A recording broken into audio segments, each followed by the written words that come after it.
Turističnega društva Krim ter Konjerejskega društva Krim. Kdo financira to prireditev? To prireditev financira občina Ig, to je odbor za turizem, financira Turistično društvo Krim in Konjerejsko društvo Krim. Vsak nekaj v sodelovanju in pride do takega prireditve. Sodelovanje teh organizacij je očitno zelo plodno. Kakšne so še druge prireditve, ki ste jih organizirali tekom leta?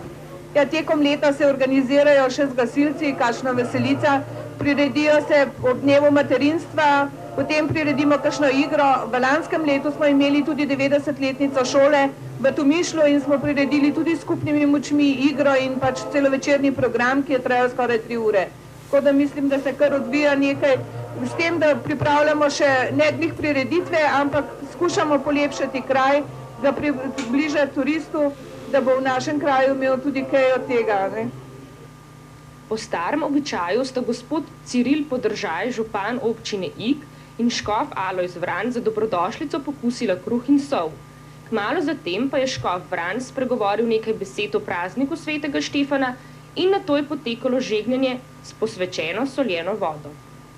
Kot velik poznavalec konj prav gotovo veliko veste o tradiciji in zgodovini tega dogodka danes.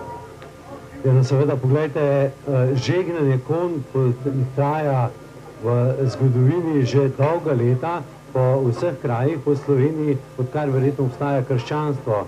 Tako da se vsi rejci, kmetje, športniki in ostali, ki imajo karkoli upraviti s konjem, potem tudi na koncu zahvalijo se konju za svoje dobrote, ki jim je nudil skozi leto.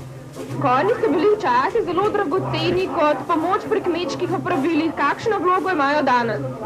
Poglejte, tudi danes so nekateri kmetje ohranili svoj način obdelovanja zemlje tudi s konji, vendar v današnjem času konj prevzema predvsem udejstvovanje v športu, tako pri preskakovanju zaprej, kasaškem športu, dresuri in ostalih športih, ki jih lahko spremljamo tudi v svetovnem športni sceni. Zaradi slabega vremena in poledice je bilo število udeleženih konj mnogo manjše, kot je bilo napovedano, kljub temu pa se je prireditve, ki na poseben način obuja staro slovensko tradicijo, udeležilo mnogo ljudi.